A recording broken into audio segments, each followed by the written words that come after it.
જય શ્રી કૃષ્ણ. પ્રીતિશ કિચનમાં તમારું સ્વાગત છે. આજે હું બનાવીશ નીલી તુવેરના ટોઠા. ટોઠા બનાવવા માટે મેં અહીંયા નીલી તુવેર, પાણી, મીઠું અને ચપટી સોડા ઉમેરીને તેને બાફવા મૂકી દીધો. સોડા ઉમેરવાથી તુવેરનો કલર ગ્રીન જ રહે છે, તે માટે ચપટી એક જ સોડા ઉમેરવાના. હવે મેં અહીંયા 3 સીટી વિસલ કરાવી લીધી છે અને તુવેર બાફી લીધી છે. હવે તેલ ગરમ કરવા મૂક્યું છે. તેલ ગરમ થઈ ગયું છે તો તેની અંદર મેં રાઈ, જીરું, હિંગ અને લીલી ડુંગળીનો વઘાર કર્યો છે. મેં અહીંયા લીલી ડુંગળી લીધી છે. અત્યારે ડુંગળી સારી આવે છે, તે માટે તમે ઈચ્છો તો તેની અંદર સૂકી પણ ઉમેરી શકો છો. અને મેં અહીંયા વાટકી ભરીને લીલું લસણ લીધું છે. ટોઠામાં લસણનો વધારે ઉપયોગ કરવાનો. ટોઠા હોય તેનાથી વધારે લસણ લેવાનું. લીલી ડુંગળી અને લીલું લસણ આપણું સતળાઈ ગયું છે તો મસાલા ઉમેરીશું.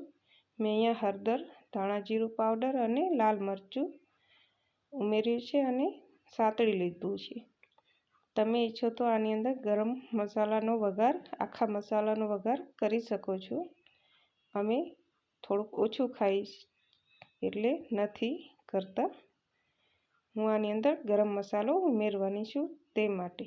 હવે મેં અહીંયા ઝીણું સમારીને 2 ટમેટાં ઉમેર્યા છે અને તેને પણ સાતળી લઈશું.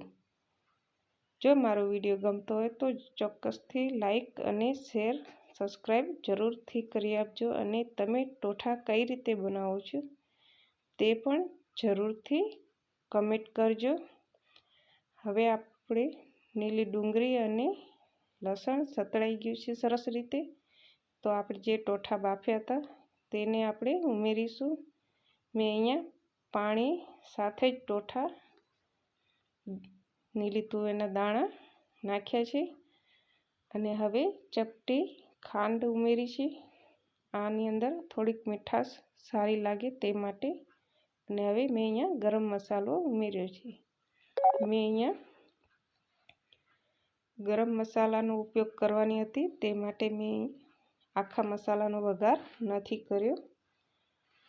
હવે તેની અંદર સ્વાદ પ્રમાણે મીઠું અને લીલા ધાણા ઉમેર્યા છે અને આપણા ટોઠા એકદમ તૈયાર થઈ ગયા છે. તમે ટોઠા કઈ રીતે બનાવો છો તે જરૂરથી કમેન્ટ કરજો. અને મેં ટોઠા ઉપર દેશી માખણ અને મકાઈનો રોટલા સાથે ખાવાનું ખૂબ સારું લાગે. મારા વિડીયોને લાઈક, શેર અને સબસ્ક્રાઈબ જરૂરથી કરી આપજો.